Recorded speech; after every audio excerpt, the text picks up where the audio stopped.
Bien, hermanos amados, la adoración anterior tenía que ver con el capítulo 4 de Apocalipsis, la adoración celestial. Y mientras escuchaba, esta es una adoración que me identifico mucho. He escuchado, creo que desde que comenzamos el capítulo 5 del libro de Apocalipsis, y mientras elaboro los temas,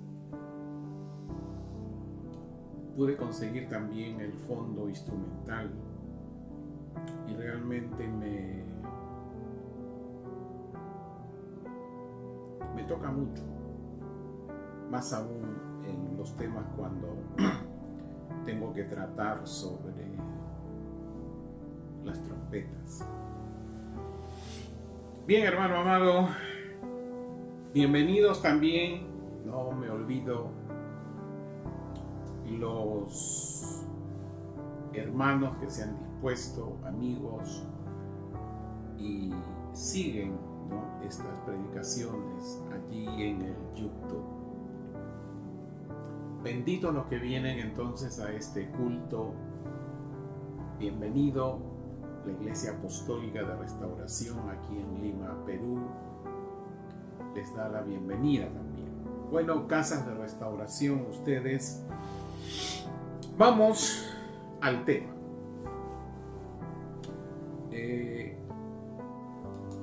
Hoy vamos a estar tocando el capítulo 11 del libro de Apocalipsis. Mire usted, estamos ya casi a la mitad de los capítulos del libro y cada vez indudablemente se tornan más relevantes e importantes para nuestra vida y sobre todo para la vida de la iglesia y aún más sobre todo para las familias globales, sí, globales. Hemos visto ya el capítulo 10, en la cual nos anuncia que sucederá un segundo intervalo, donde un segundo ángel fuerte, con características semejantes a la del Mesías del capítulo 1 del libro de Apocalipsis, pero este es otro ángel fuerte, no es el mismo de el primer ángel fuerte que nos revela el apóstol Juan allí en el capítulo 5, ¿no?, cuando decía: ¿quién es digno de abrir el libro? Ese es el primero. Aquí en el capítulo 10 se habla de un segundo ángel fuerte, quien también tiene un librito pequeño, ¿no? Ya hemos dicho que ese librito pequeño al apóstol Juan no se le permitió escribir, sino tuvo la asignación de profetizar, ¿no? Profetizar, dice, a toda lengua, razas, naciones y reinados. Pero como sabemos, él estaba en la isla de Patmos, cumpliendo una sentencia, e indudablemente esa asignación aparentemente no pudo cumplirla, pero sí le digo algo: nuestro Dios Todopoderoso, al quien adoramos, al quien le glorificamos con estas enseñanzas, Él en estos días va a desatar su poder para que se cumpla y se profetice estos anuncios. Hoy, en este capítulo 11, vamos a ver dos temas importantes. El tema de hoy que tiene que ver con el capítulo 11, tiene que ver con el templo y los dos testigos. Bien, entonces abra usted su Biblia, la física o la digital, ¿no? Y busque usted el libro de Apocalipsis en el capítulo 11.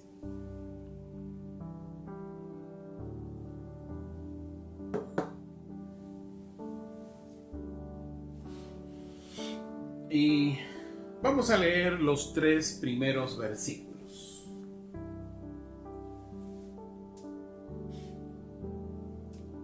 Dice: luego me fue entregada una caña semejante a una vara, y el ángel estaba de pie diciendo: levántate y mide el templo de Dios, el altar y a los que en él adoran, pero excluye el patio que está en la parte exterior del templo.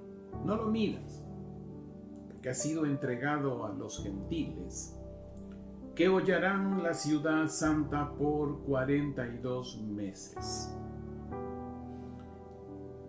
Y yo pondré a mis 2 testigos, y ellos profetizarán, importante, profetizarán, vestido de silicio por 1260 días.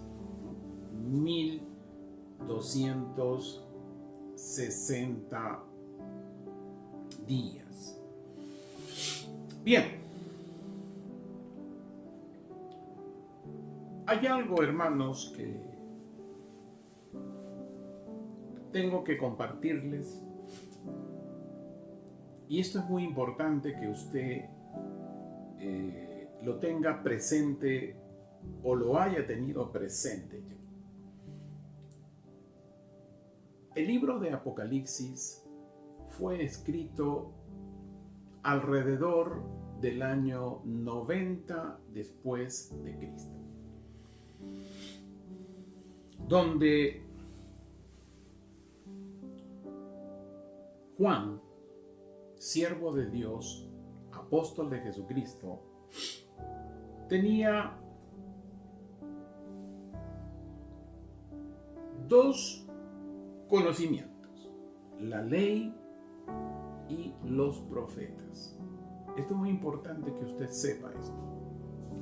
Y en base a ese conocimiento que él tenía, él no conocía todavía el Nuevo Testamento que hoy nosotros conocemos, y el desprendimiento que de ahí sucedió en años que hoy les voy a comentar. ¿Por qué le digo esto? Acabamos de la misericordia de Dios, se ha debilitado esta plaga del COVID.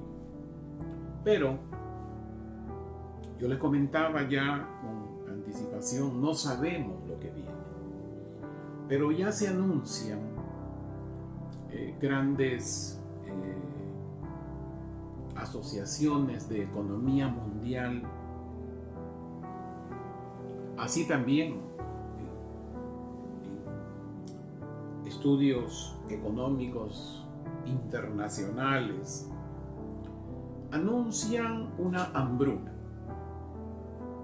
a raíz de las consecuencias de la guerra que viene sucediendo en la invasión que Rusia ha hecho a Ucrania. No quiero tocar, porque es muy amplio, pero indudablemente ambos países tienen mucho campo de cobertura en temas de petróleo, en temas de gas, en temas de alimentos, que han venido repercutiendo indudablemente globalmente. Ya sumado a la situación que se encuentra hoy el mundo global, ¿no? Hay percepción en diversos grandes países, Europa, Estados Unidos, de deterioros en la economía. Entonces, indudablemente que recomenzará, y ahí voy, recomenzará nuevamente, así como en los inicios del 2020 comenzaron a salir predicadores, maestros bíblicos, anunciando una serie de circunstancias, el Señor Jesucristo viene, y una serie de cosas. Entonces, ante esta situación, indudablemente reaparecerán y lanzarán, me imagino, con más fuerza sus sistemas teológicos. Como ya escuché algo el día viernes, ¿no? Algo muy ligero en el canal de televisión cristiana que conocemos. ¿Por qué le digo esto? Porque tenemos que estar muy atentos a que no seamos confundidos. Porque indudablemente los sistemas teológicos de los famosos respetables, los predicadores maestros de habla hispana y de habla en otros idiomas, van a acometer en una diversidad de mensajes.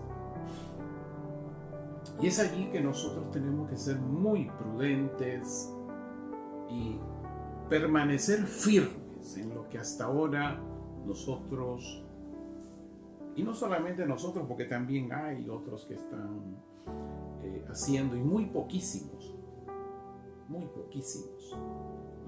que vienen compartiendo el libro de Apocalipsis.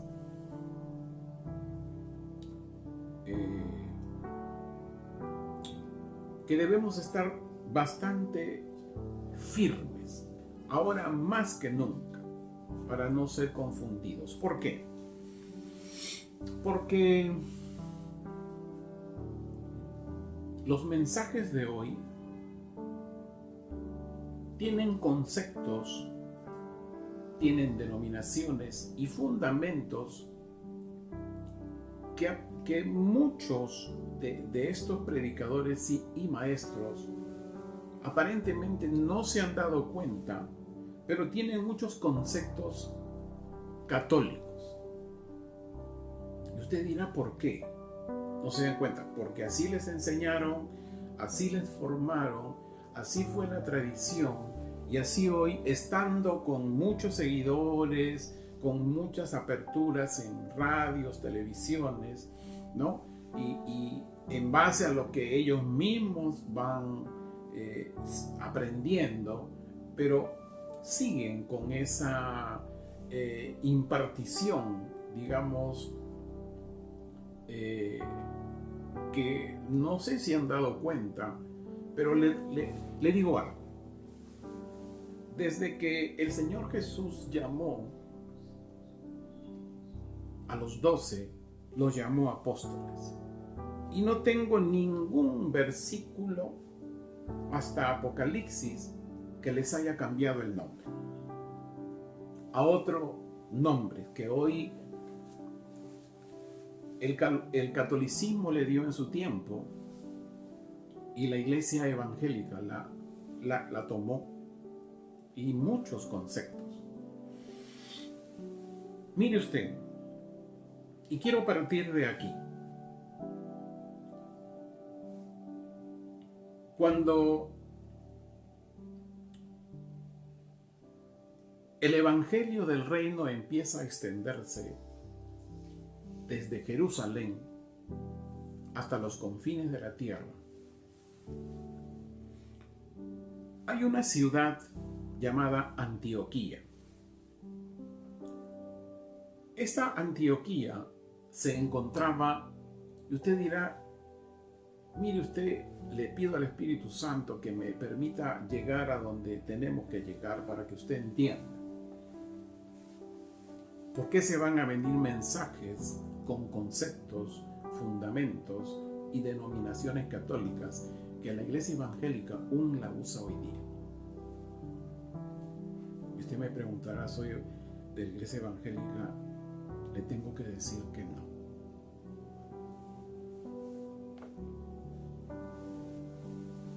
Entonces, Antioquía era la capital de Siria en el año 64 después de Cristo. Ahí se levantó la primera comunidad cristiana, ¿no? ¿Se acuerda usted que aproximadamente alrededor del año 70 después de Cristo, un líder romano llamado Tito persiguió a los judíos y estos fueron indudablemente llevados a diferentes lugares, ¿no? Pero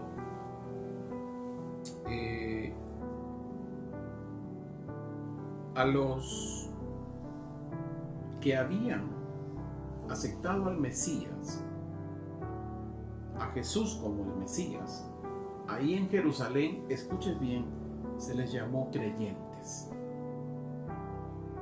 Pero cuando Antioquía, ahí fueron llevados gente judía, ¿no?, a esos lugares. Antioquía no era Israel ni era Jerusalén. Era la capital de Siria en ese momento, una capital romana ahí en Siria. Y en Hechos 11, busque usted ahí en Hechos 11, dice que a la primera comunidad cristiana se les llamó cristianos. Ahí empezó ese nombre cristiano.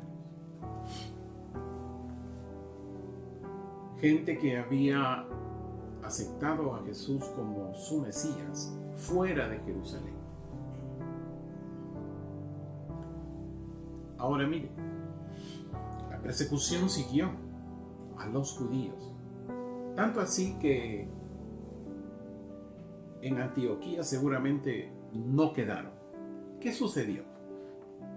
El año 325 después de Cristo,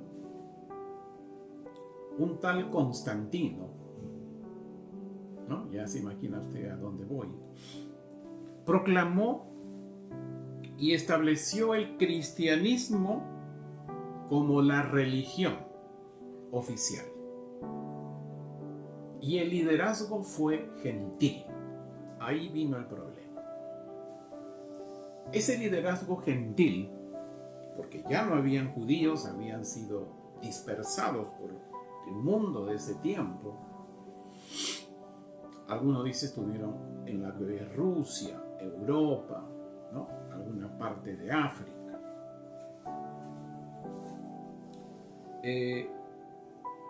Ese liderazgo gentil,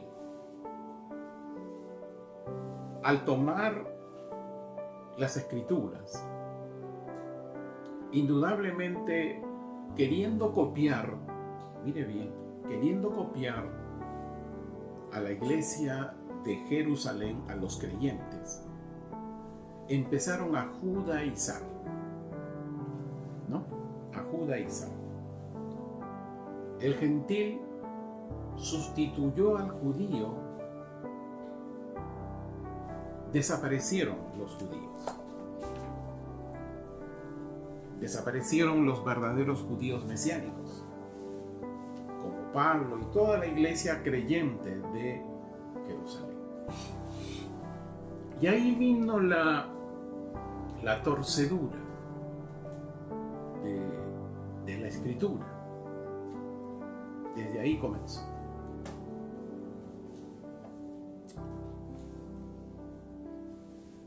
¿Por qué le comento esto? Porque hoy, si usted se da cuenta, cuando empieza a oír mensajes de predicadores, maestros, líderes,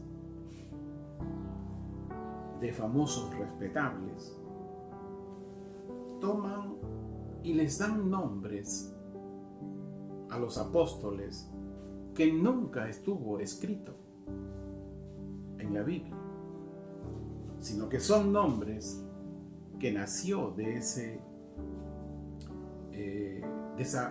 cristianismo proclamado y oficializado por Constantino el año 325 después de Cristo. Lamentablemente, y digo lamentablemente, hoy se sigue escuchando y es la fuente de muchos creyentes. Y esto indudablemente conlleva a que el libro de Apocalipsis se diversifique en el entendimiento.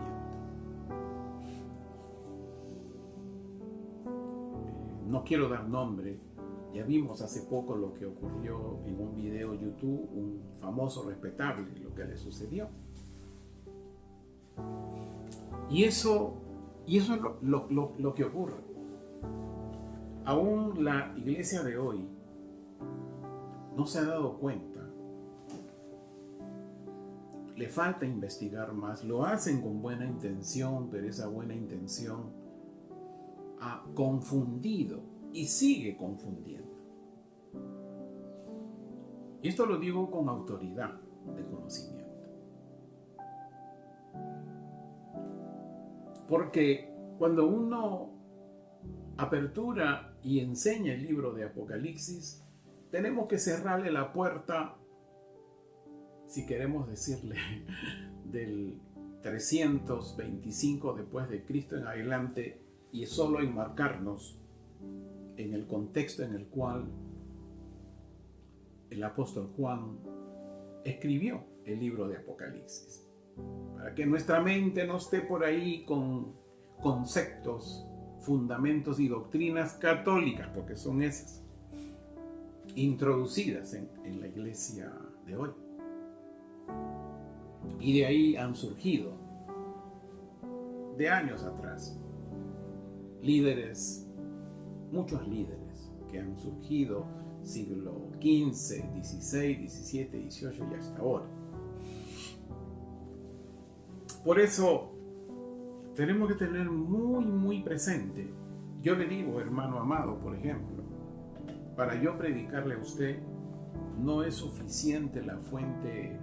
Muchos tienen la Reina Valera, está bien, es la que más se acerca, pero la que más se acerca es la Libra Pesita, y aún la que más contundente, yo tengo que compararla, es con el Tanaj en español.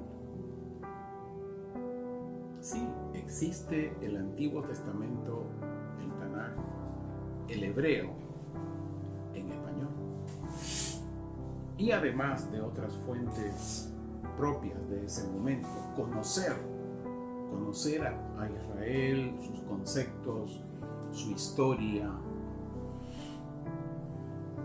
Entonces,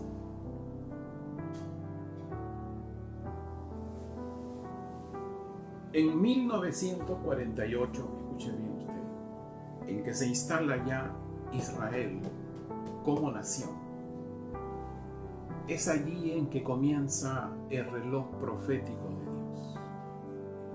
Nuevamente, escuche bien, el Señor comenzando, escuche bien, si será el término apropiado, si no es así, discúlpenme, a reinstalar la iglesia, su iglesia en Jerusalén, para que de allí el evangelio del reino sea predicado hasta los confines de la tierra, como hoy viene sucediendo.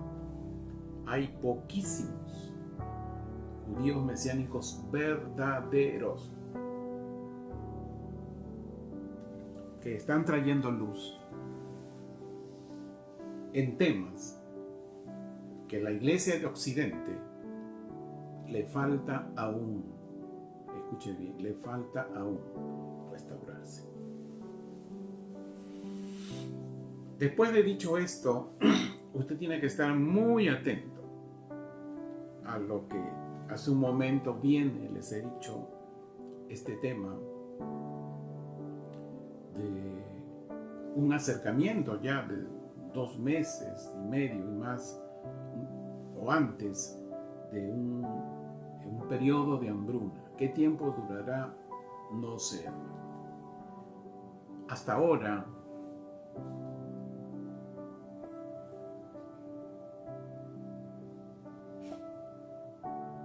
el Dios Todopoderoso, el Altísimo, sigue guardando a sus hijos y lo seguirá para honra de Él. Porque estos sucesos no son para la iglesia que Él tomará en su momento. Bien, dicho esto, vamos entonces, hemos leído, trataré de írmelo un poco más acelerado, quería decirles esto, no estaba en la agenda, pero Dios tiene su agenda, entonces hay que darlo.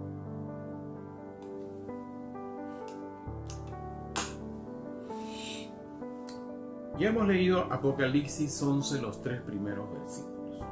Aquí estamos viendo un templo, ¿no? En el versículo 1 se nos dice: y mide el templo de Dios, el altar y a los que en él adoran. Indudablemente aquí el apóstol Juan está viendo un nuevo templo. ¡Wow! Un nuevo templo, ¿no? Conocemos que hay un primer templo, el templo de Salomón, el templo de Herodes. Escuchamos por allí y ya está haciendo un poco de información a través de las noticias que está por levantarse el tercer templo, y aquí Juan nos habla de un templo. Vamos a ver de qué se trata esto y cuántos templos hay. Actualmente, quiero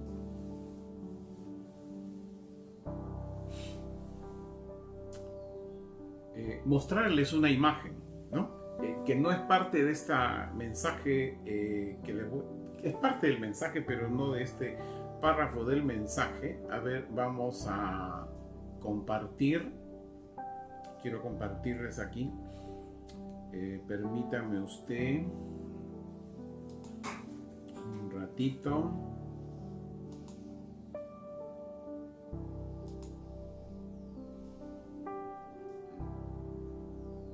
Acá está.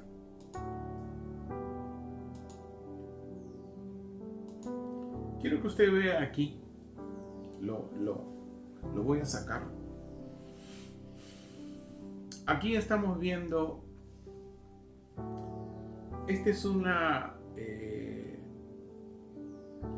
maqueta que se encuentra allá en Jerusalén, allá hay un museo.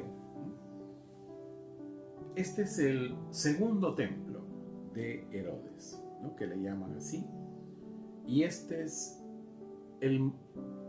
la emplanada. Todo este sector que usted ve acá se le conoce el Monte Moriah, y a todo este sector de acá es la emplanada. Así se le conoce, la emplanada del Monte Moriah. Esto es actual, ¿no? Esto es actual. Esto ya usted sabe que fue destruido el año 70 después de Cristo, ¿no? Voy a sacar esta. Bien. Actualmente, el primer templo que fue construido, mis hermanos y amigos del video dirán, ¿qué foto? Bueno, son algunos privilegios de la transmisión en vivo. No podemos ponerlo en el video. Ok. En el primer templo que fue levantado por Salomón, tuvo ahí en ese monte Moriah que le he mostrado una ubicación. El altar tenía una ubicación establecida por el diseño de Dios. Eso es importante que usted lo sepa. Este segundo templo que usted acaba de ver en la imagen, en la parte de arriba, que es el templo de Herodes,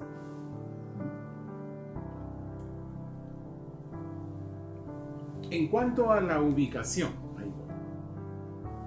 del altar del primer templo, ¿no? Con relación al primer templo, ese templo que levantó Herodes, siempre ha sido un debate hasta el día de hoy si realmente el altar donde levantó el templo de Herodes era allí. Aquí, en este pasaje que hemos leído de Apocalipsis 11, los 3 primeros versículos, nos habla de un nuevo templo físico. Y además,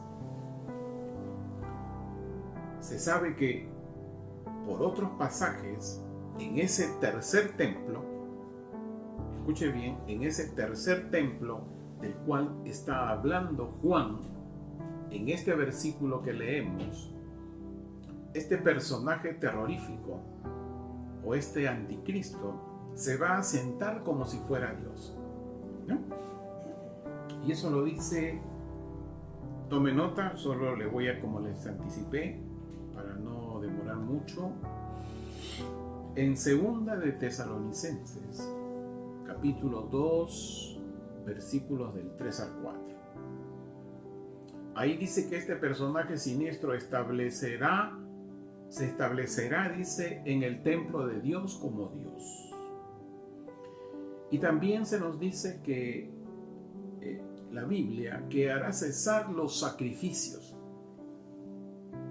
En Daniel 9:27 se nos dice, y este personaje siniestro pondrá fin al sacrificio y a las ofrendas. También se nos dice que este anticristo, no el espiritual, sino ya el físico, el personaje, va a profanar el santuario, ¿no? En Daniel 12:11, ahí está, cuando dice que se le permitirá la abominación destructora por 1290 días, después de haber suprimido la ofrenda. Además dice que este anticristo va a demandar para sí mismo sacrificios. Esto está en Daniel 8, versículos 11 y 12. Dice que le fue otorgado a él el poder para hacer sacrificios continuos por causa de las culpas y echó por tierra el santuario. O sea, él es el que se puso como sacerdote para perdonar las culpas, ¿no? Escuche bien, cuando se construya este tercer templo, va a tener un interés no solamente para Jerusalén, sino para el mundo. Al apóstol Juan se le dice, ¿no? ¿Qué se le dice? debes medir también a los adoradores. No se especifica qué adoradores serán, pero sí sabemos que esos adoradores llegará el momento en que adorarán al anticristo, sentado ahí, poner sus culpas ahí, porque él es el que va a hacer los sacrificios, va a ser una figura sacerdotal también. Creo que acá se trata. Ezequiel, y aquí voy, Ezequiel tuvo una visión ahí en el capítulo 43, donde a él se le mandaba medir un templo en Jerusalén. Pero ¿cuál es la diferencia con este versículo que hemos leído? Los 3 primeros del capítulo 11 de Apocalipsis. ¿Cuál es la diferencia de ese templo con este templo que Ezequiel estaba midiendo? Dice que después de hacerlo, la gloria de Dios llenó el templo y allí Dios estableció su lugar de trono. La gloria de Yahweh entró en ese templo. Si usted quiere tomar nota, está en Ezequiel 43, del 4 al 5. Del 4 al 5. Entonces, como usted verá, este tercer templo que se va a edificar no es el mismo templo de Ezequiel 43. Porque en este tercer templo, que ya está muy adelantado en tema de, ¿cómo le podría decir?, administrativo, no es el mismo de Ezequiel.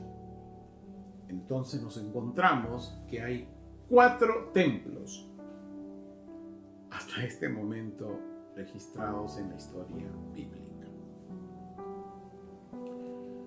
En el versículo 2 se nos dice: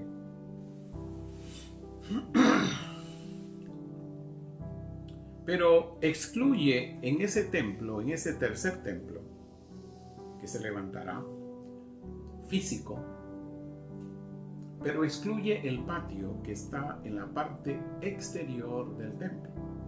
No lo midas, porque ha sido entregado. Es bien importante que usted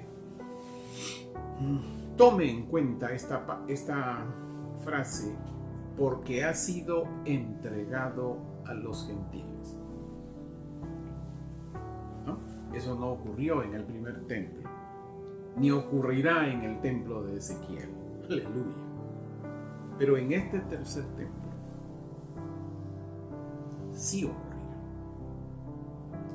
Y es aquí donde ahí sí me voy a retirar de la imagen que estoy compartiendo con ustedes, y les voy a poner una imagen que ya hace un ratito les compartí, ¿no? Porque ahí hay algo que tenemos que decir. Tenga usted presente, vaya familiarizándose. Este es el templo de Herodes, y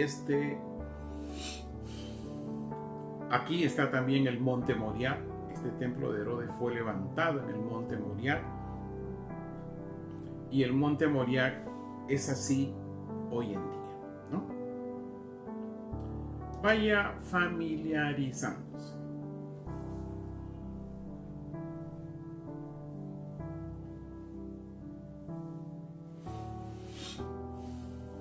Bien.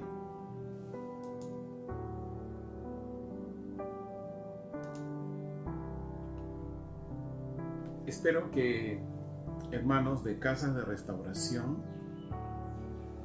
puedan ustedes hacer un clic aquí en la pantalla que les estoy mostrando. y en la parte superior derecha hay unas flechas opuestas que dice pantalla completa. Bueno, acá lo veo. Haga usted clic allí siempre que usted quiera tener el privilegio más amplio en su equipo, a fin de que, por ejemplo, en este caso pueda usted ver con claridad. Este es el segundo templo sobre el monte Moriah, que fue construido por Herodes, ¿no? El apóstol Juan tuvo el privilegio de verlo, ¿no? Ya sabemos nosotros que en ese tiempo estaba el Señor Jesús en su primera venida. Hemos dicho que con respecto al primer templo de Salomón, donde sí también la gloria de Dios ingresó a ese templo, dicen que hay un conflicto de acuerdos si realmente este tabernáculo, este altar, está verdaderamente levantado en el lugar que fue hecho en el primer templo. Entonces hay desacuerdos. En ese tiempo que Herodes construyó en el monte Moriah este templo, dice que fue una obra espectacular. Era lo más relevante, lo más atrayente en el Medio Oriente. Por eso que venían, dicen, muchos gentiles a ver y se quedaban a orar, a adorar. Y por eso que Herodes dejó estos espacios para los gentiles, porque los gentiles no podían ingresar al lugar del sacerdocio, ¿no? Donde ocurrían pues todos los ritos que tenían que hacerse. Y acá tenemos hoy, y es ahí donde quiero decirles, este es el monte Moriah hoy día, hoy 2022. Y aquí usted ve, dice, ¿qué es esto? Ahorita les digo. Todo esto, usted verá esta misma puerta, ¿no? Esta es una puerta, es esta misma de acá. Es por donde ingresó Jesús en su primera venida.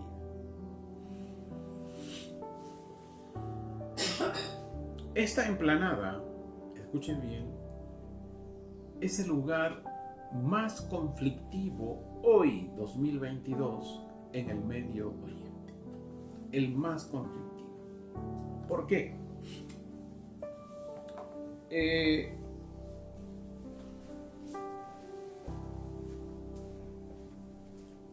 Porque era más o menos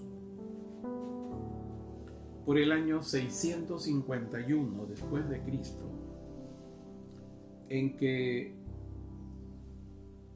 los musulmanes vinieron a invadir y levantaron allí lo que ellos denominaban una cúpula, ¿no? Una cúpula o cúpula de la roca.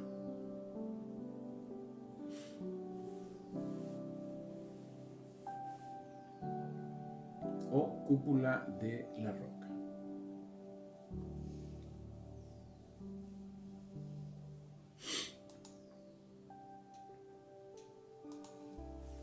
O cúpula de la roca. Más o menos ya por el año, a ver, déjenme refrescar, por el año 1951, por el año 1951, Jordania se apodera de todo este sector. ¿Y qué hace? Construye la cúpula dorada. En ese tiempo, imagínese usted, en un principio fue de oro, de ciertos quilates, pero en el camino fue cambiado, hoy es aluminio dorado. Entonces, acuérdese que en 1951 todavía Israel no había recuperado Jerusalén, porque Jerusalén recién fue recuperado por Israel el 9 de mayo de 1967. Entonces, este es el lugar que se convirtió realmente en un lugar muy conflictivo de guerra con los palestinos hasta el día de hoy.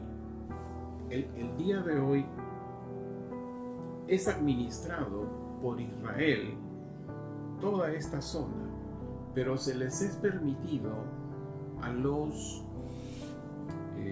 palestinos ciertos beneficios. ¿Por qué? Y ahí voy donde por qué. Porque ellos piensan que debajo de esto está la roca del fundamento. ¿Qué es la roca del fundamento? La roca del fundamento tiene que ver con, ¿se acuerda usted el tiempo de Abraham?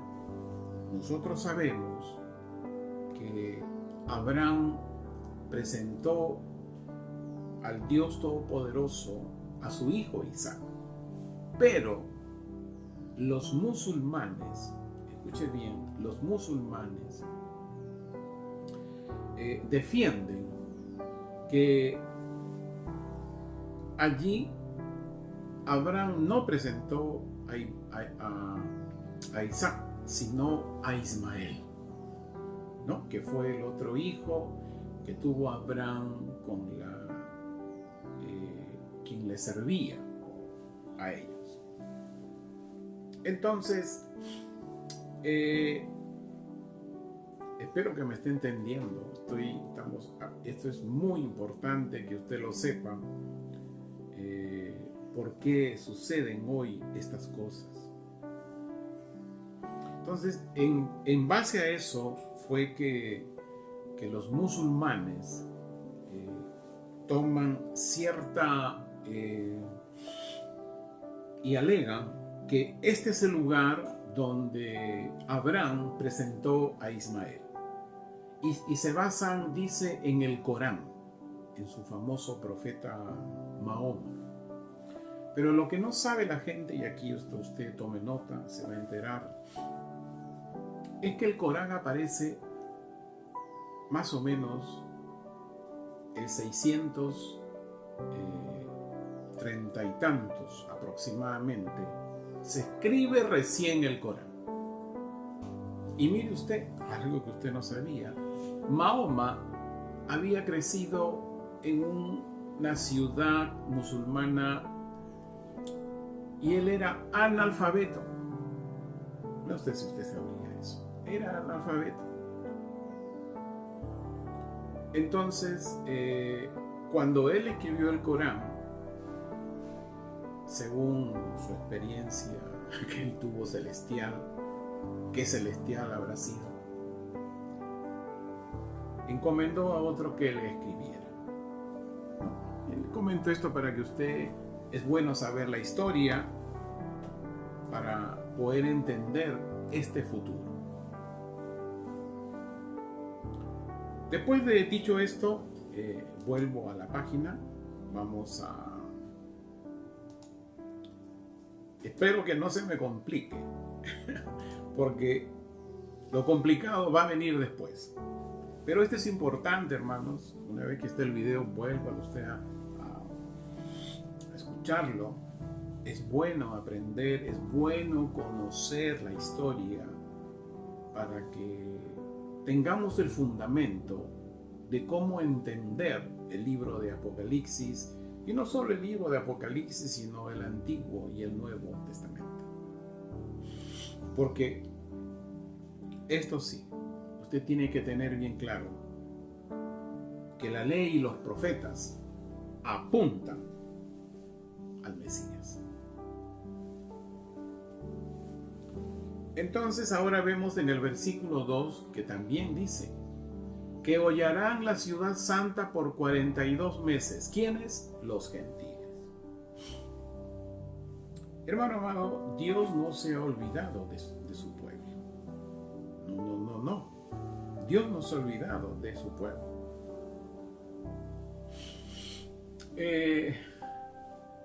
Por el momento, según este pasaje, la escena, el escenario es de los gentiles. Y Israel va a retornar al escenario cuando el tiempo de los gentiles se cumpla. Eso lo dice el Señor Jesús en Lucas 21, 24, que dice: y sucumbirán a filo de espada, serán llevados cautivos a todo lugar, y Jerusalén será hollada por los gentiles hasta que los tiempos de los gentiles se cumplan. Desde el año 70, que estaba sonando el vibrador de mi celular,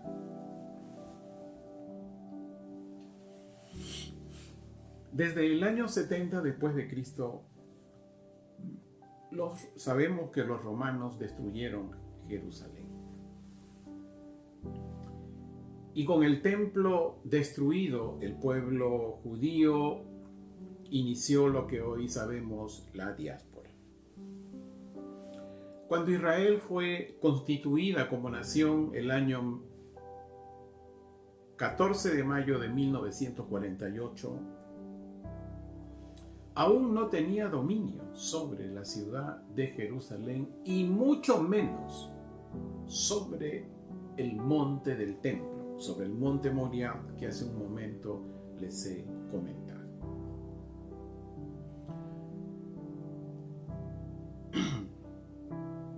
Aquí Apocalipsis nos está presentando a Jerusalén que es hollada por los gentiles. 42 meses, lo que implica que es el tiempo de los gentiles. Y es aquí donde vamos a ingresar. Voy a tratar le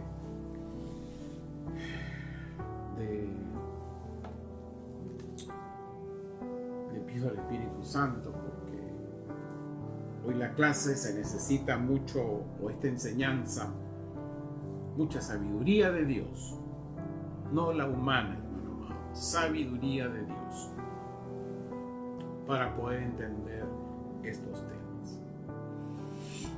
Dice 42 meses. Este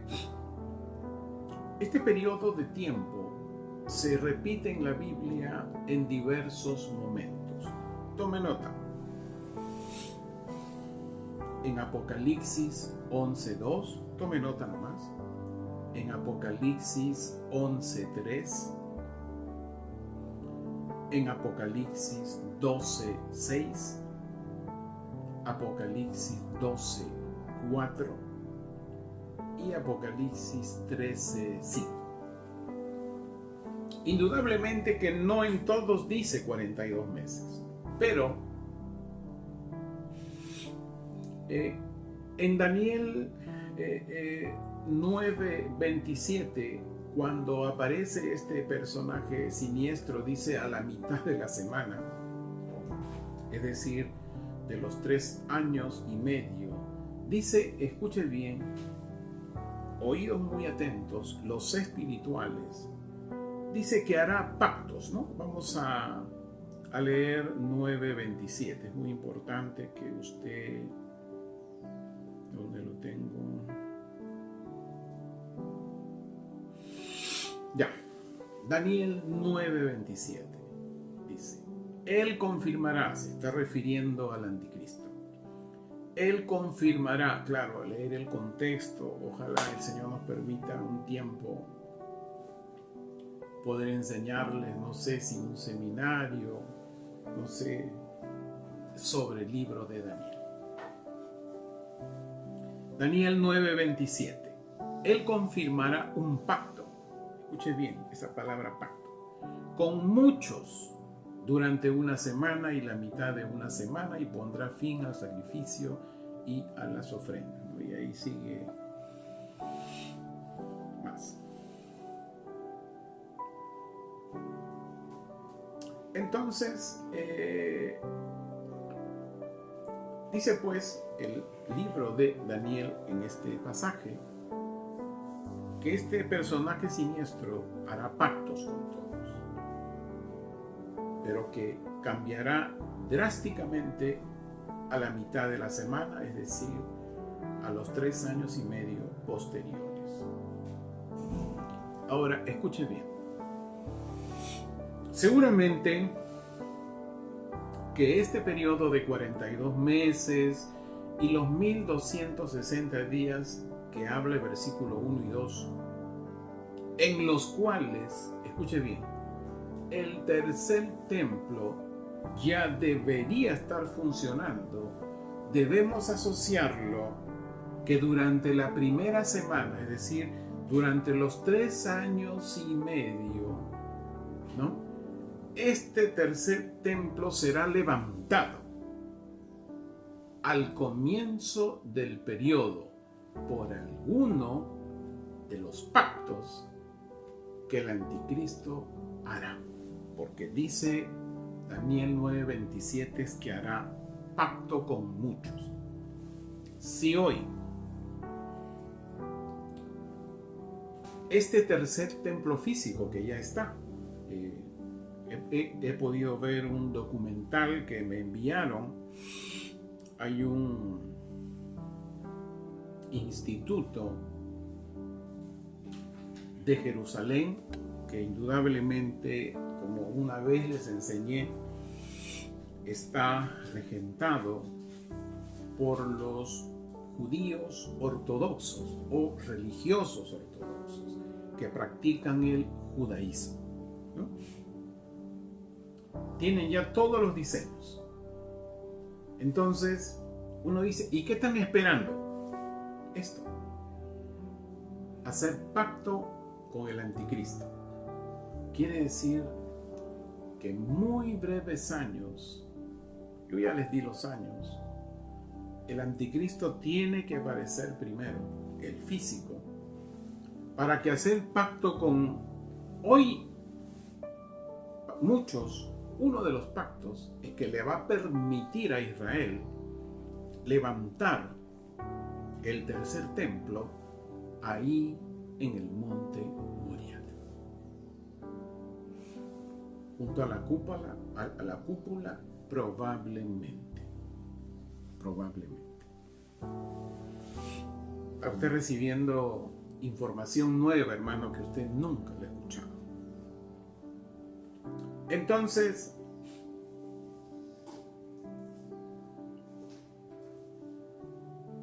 aquí voy. Tome su cafecito, no se me duerma, porque como dicen los chicos a veces en el colegio, profesor, esto está tranca. Bueno, no tan tranca. Ahora se pone más tranca la cosa. Así que tome aire, respire, porque va usted a escuchar un tema que hasta hoy solo lo he escuchado a un judío mesiánico. Bueno, indudablemente los poquísimos pastores judíos mesiánicos ahí en Jerusalén usan esto, lo han compartido con su amigo aquí en Latinoamérica, para poder entender un tema de por qué los 42 meses, los 1260 días, por qué los 3 años y medio, o por qué los 3 días y medio es lo mismo. Uno debe entender que la Biblia no son códigos. La Biblia, hermano amado, uno tiene que tener frescura de la sabiduría de Dios y quitarnos de la mente todo sistema teológico. Y como le dije hace un rato, hay que quitarse conceptos, fundamentos, escuchas que pudieron haber sucedido del 365 en adelante y que lamentablemente esos conceptos, fundamentos y denominaciones católicas se metieron a la iglesia y con el transcurso de los años y cientos de años fueran transmitidas hoy. Quiero hablarles de una palabra que seguramente para aquí, a ver si la veo un ratito. Ah, sí está, sí me va a entender.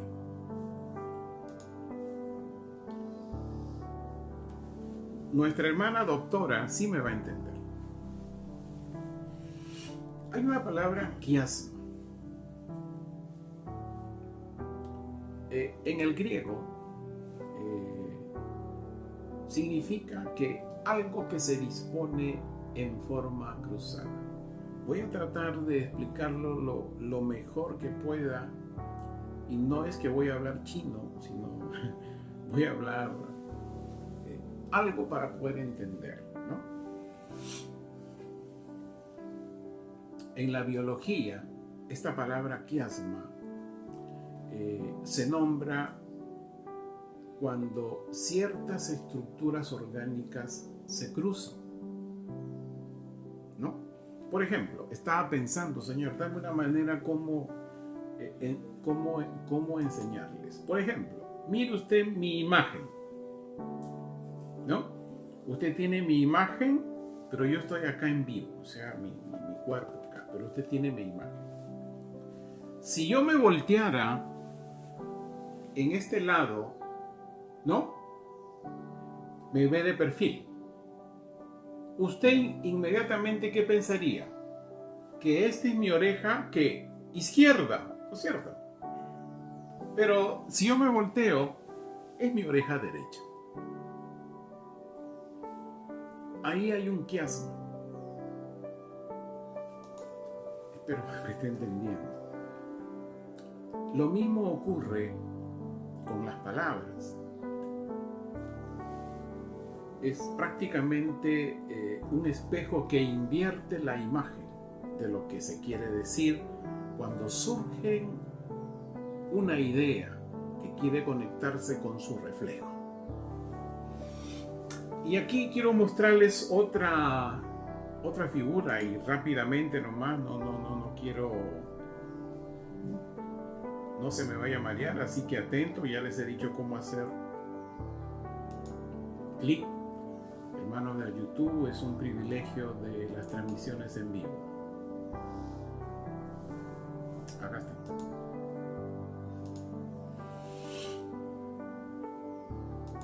¿Están viendo este? No es por si acaso, desorden. Ahorita les explico. Quiero partir a través de la palabra Abba en inglés. Aquí dice hay dos ideas, hay una idea A, hay una idea B, que se escriben A y B, y luego el inverso es B y A. ¿Qué está ocurriendo ahí? Se está formando una estructura AB, X, B y A. Esta idea que se inserta es lo que se quiere enfatizar. O sea, esta X que usted ve acá es la idea que se quiere enfatizar, ¿no? Es el quiasma que veíamos hace un rato. Es la idea que se quiere enfatizar. Aquí en Apocalipsis estamos viendo lo que en un principio dijimos. Tome nota usted del capítulo 11, 12, el 11.3, el 11.9, 11.11, 12.6 y 13.5. Y usted dirá, ¿qué nos permite esto? ¿Por qué tanto, pastor, aquí está usted desgastando mi mente? Está tranca esto. Hermano, ¿qué es lo que queremos enfatizar? ¿Qué es lo que queremos que usted entienda? Meternos a la mente de Juan. Juan era por naturaleza hebreo. Era judío. Pero él estaba escribiendo en griego. ¿No es cierto? Entonces, mire usted. Aquí vamos a encontrar un quiasma. A, B, C y la idea. Y el reflejo de esto va a ser inverso. C, B, A. Si vamos nosotros a las escrituras que hemos venido, ¿cuál es la idea? Apocalipsis 11:11. 11, esa es la idea. Pero ¿cuál es la estructura? ¿A fin de qué? De que las 42 semanas, los 1260 días, ¿no? Los 3 días y medio tengan relación. Son 3 días y medio. ¿Okay? Cuando usted lee A, 42 semanas en 11.2, B, 1260 días en 11.3, cuando usted va a C, ¿no? Los 3 días y medio en el versículo 11 y 9, y así seguidamente en estos restos, ¿qué le va a suceder? Esto de acá, esta estructura, esta quiasma, ¿no? Mire, A, B, C, C, B, A. Si usted las dobla, ¿qué va a suceder? Se va a unir la C, se va a unir la B y se va a unir la A. Esto es lo que, hermano amado, voy a salir un momentito de la... Ya, gracias. Mire usted, ¿por qué? Espero no se me haya mareado. Sí es tranca. A mí me costó aprenderlo, hoy he tratado de hacerlo lo mejor, con la única idea de establecer, de ingresar a la mente de Juan, a fin de poder ver el reflejo de los pasajes. Y esto ocurre en la Biblia, hermanos amados. Ocurre en la Biblia y es lo que a su servidor le ha permitido también concurrir a algunos versículos. Pero bueno, ¿pero qué está pasando hoy día? Y aquí voy. ¿Qué está ocurriendo? ¿Y qué va a ocurrir? ¿Qué va a ocurrir en lo que les comentaba hace un momento al inicio, ante el asomo de un nuevo suceso de desabastecimiento de alimentos a nivel global, ¿no? Indudablemente una idea de lo que sucederá, y esto sucede, para que usted sepa, creo que es el tercer sello, cuando sale el caballo negro, ¿se acuerda? ¿No? Que sale con una balanza, y ahí ocurre hambruna, ¿no? Bueno, ya vaya usted y refresque un poquito y vea qué pasó o sus notas. Y vamos a comenzar a ver a muchos predicadores, muchos famosos, cuando escriban o hablen de los 3 años y medio de Apocalipsis, lo van a cuantificar según el calendario gregoriano. O algunos lo harán con el calendario hebreo, lo cual es un error. Y ya hemos visto lo que sucedió a un famoso respetable. Juan, lo que estaba transmitiendo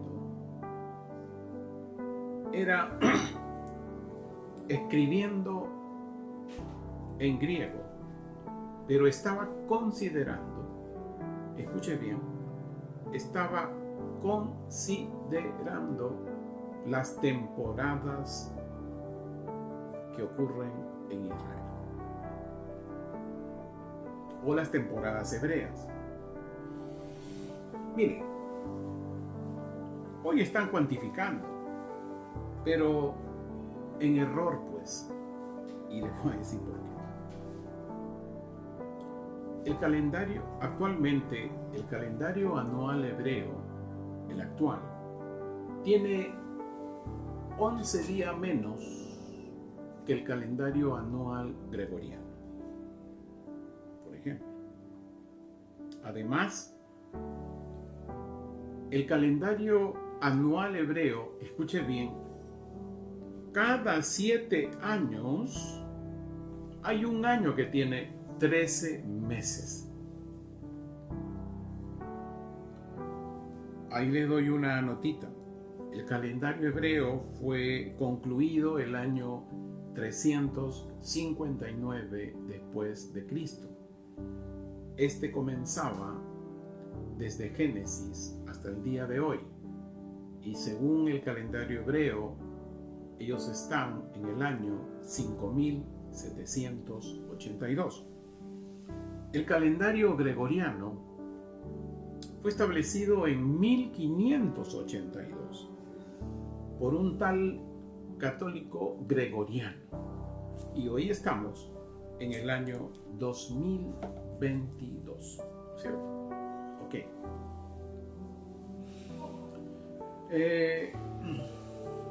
Hoy, hermanos amados, no podemos hacer cálculos porque vamos a tener entre 15 o 20 días antes o después, o vamos a tener 20 días o 25 días antes o después. La diferencia va a ser en días. Cuando Dios en el Antiguo Testamento, Él marcaba el tiempo en temporadas, ¿no? El pueblo hebreo se manejaba en temporadas. Por ejemplo, actualmente el pueblo de Israel está en la temporada de primavera actualmente, que coincide con los meses pues que estamos mayo, ¿no? Junio. Ya dentro de poco empieza su verano. Entonces, no podemos saber ni el día ni la hora, pero podemos saber el momento, podemos saber la temporada, se puede saber el año, pero no podemos decir ni el día ni la hora. Vamos a Apocalipsis. Espero no se me haya, como decía mi abuelo, ¿no? Espero que no te hayas roto el coco.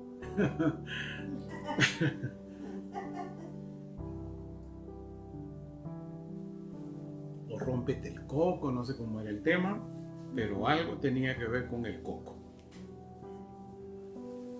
Apocalipsis 11 del 3 al 6. Dice, y yo pondré a mis 2 testigos y ellos profetizarán vestidos de cilicio por 1260 días. Ellos son los 2 olivos y los 2 candeleros que permanecen de pie delante del Señor de la tierra. Si alguno quiere dañarlos, sale fuego de su boca y consume a sus enemigos. Y si alguno pretende causarles daño, debe ser muerto del mismo modo. Estos tienen poder para cerrar el cielo, de modo que no caiga lluvia durante esos días, y tienen poder sobre las aguas para convertirlas en sangre y para herir la tierra con toda plaga todas las veces que quieran. ¿Por cuánto tiempo profetizaron?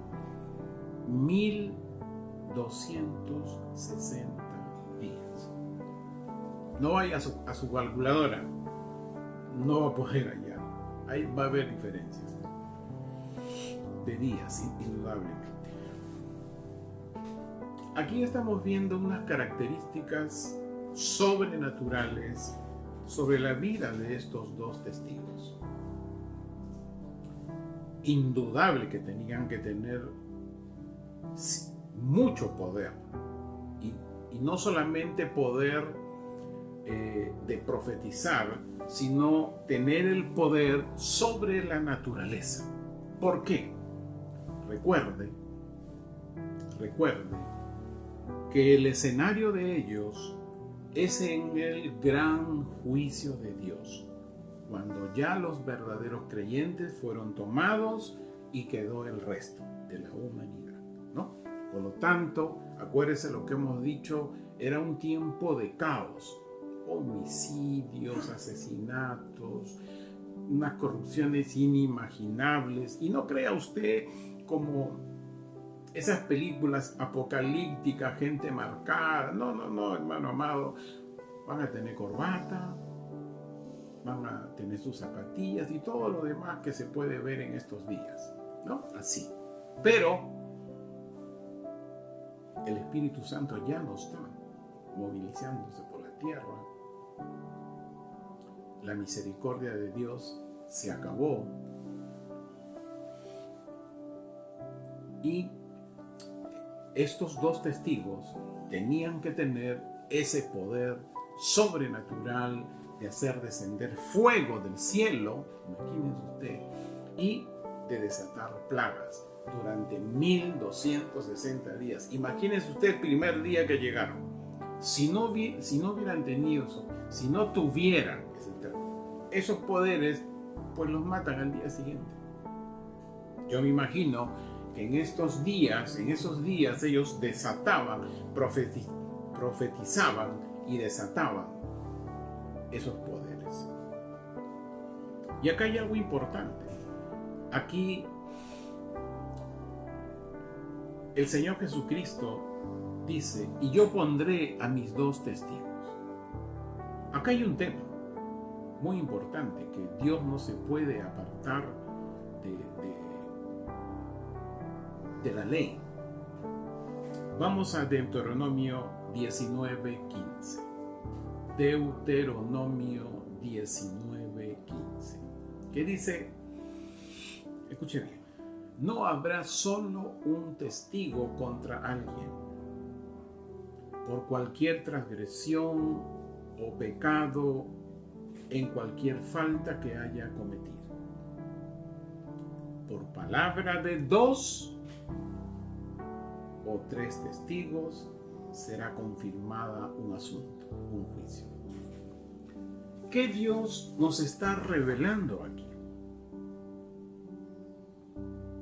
Que las disposiciones que Él estaba realizando en el gran juicio del Nuevo Testamento, porque Apocalipsis es el Nuevo Testamento, él estaba diciendo, la ley está vigente. Ahí estaban los dos testigos según la ley. Además, aquí sí le tome nota nomás, pero léalo. Zacarías 4, del 1 al 14. Aquí habla Zacarías sobre los dos olivos que están delante de la presencia de Adonai. Segunda de Reyes, capítulo 1, versículo del 5 al 17. Vaya, no voy a poder terminar hasta donde vayamos. Segunda de Reyes, capítulo 1, versículo del 5 al 17. Dice, ahí es donde habla del profeta Elías que hacía descender fuego del cielo.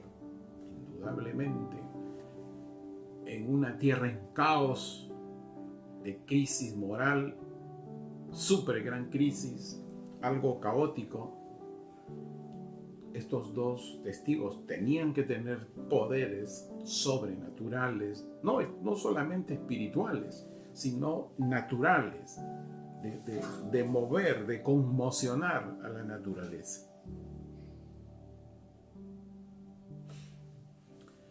Ahora, estos dos testigos, muchísimos predicadores, maestros de la Biblia, dicen que, y hasta los famosos respetables, dicen que estos estaban evangelizando, por Dios. Ya no estaban evangelizando, ya no arrepienten, no, hermano amado. Estaban profetizando lo que se venía. E hicieron descender fuego del cielo. Elías dijo que no habría lluvia, ¿no? Tome nota para ver quiénes son estos dos testigos. Y esto no es importante decir quiénes son, sino qué representan. Elías dijo que no habría lluvia. ¿Dónde dijo eso? En Primera de Reyes, capítulo 17 y 1. Que dijo, no habrá rocío ni lluvia en estos años, sino hasta que yo diga. Si uno lee más adelante y ve el tiempo, fueron 3 años y medio. Coincidencia, ¿no, hermano? Demostración de lo que él iba a hacer en los tiempos del gran juicio de Dios. También vamos a ver las 10 plagas en los capítulos de Éxodo 7, 8, 9, 10 y 11, ¿no? Del 100 capítulos, no son versículos. Capítulos 7, 8, 9, 10 y 11.